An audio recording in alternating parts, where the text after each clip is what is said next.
I'm Edie Lush, and I'm here outside the Ice House, the Hub Culture Pavilion here in Davos. Delighted to be joined by Tinna Nielsen. Thanks for coming along. Thank you. Now, you're an anthropologist and the founder of Move the Elephant for Inclusiveness. Yes. Tell me what that is. Yes.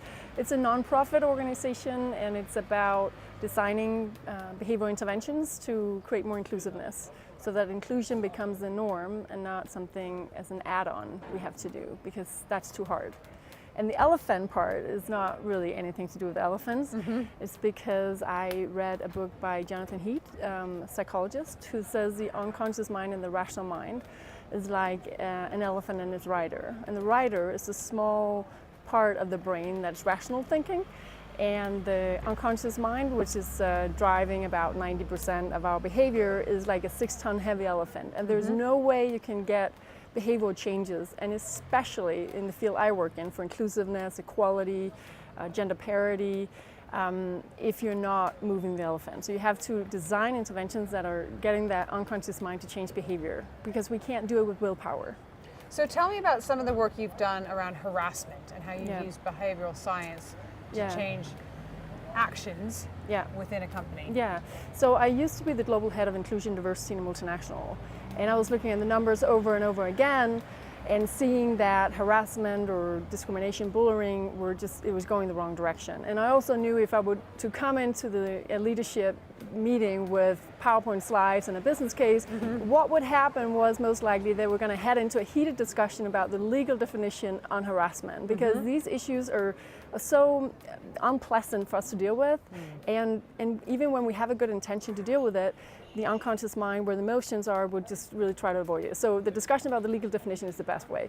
So what I did instead was I collected examples from people who had actually experienced this, and I wrote out their examples in first person stories, like I go to work and this is what I experienced. I printed them out in speech bubbles, and I decorated the entire executive management conference room with these examples. And they entered the room, busy as always, and then I said, you don't have to sit down today, just read these stories. Your people have something to share. So that's what I do. I apply behavioral science, because we know if people feel that this is my herd, this is my tribe, I'm here to protect them, then we're much more intrinsically motivated to do something about it. So they were reading these stories, and then they started talking together. Normally, I would get shot as the messenger. Right? They would pick up my PowerPoint slides, so the colors were wrong. But this time, they just started talking to each other, and all they were talking about were emotions. I feel disgusted. I feel so sad. I'm angry. And all that comes from the unconscious mind, the elephant. And that's the one we need to move. So, and then we reverse the business case, showing them what we're losing by allowing this to happen instead of what we are gaining by changing it. Because that's another behavioral insight, is that we are twice as miserable about what we lose as we are happy about gaining the exact same thing. So there's power in twisting things and changing, reversing it. So based on that, they just decided, okay, why don't we put this on top of the agenda for every team meeting in this organization? We are already talking about physical safety. Why not talk about mental safety? So they just started pushing the change. No big strategy, no big action plan. And we sent this little intervention on a tour, and we just saw changes happening. Amazing. Yeah. And what happens, you've also been to refugee camp and applied some behavioral science there. Yeah, so I now founded this nonprofit organization, Move the Elephant for Inclusiveness, because I saw there was a great purpose in this. Right now we have 70 examples of these inclusion nudges, as I call it. We nudge the unconscious mind to be inclusive. And as a part of that work, I teach social entrepreneurs in Nairobi and Sao Paulo how to analyze behavior and design these behavioral interventions so that they have greater impact in their projects. So I met Daniel, this young man in his early 20s. He was living in Kakuma refugee camp, the world's largest refugee camp. And as he described to me, this is like living in a war zone. I'm from Burundi, this is almost as bad. There are internal conflicts among all the clans and the tribes in their camps, and the clan leaders are definitely not helping us reduce all the killing and violence in there.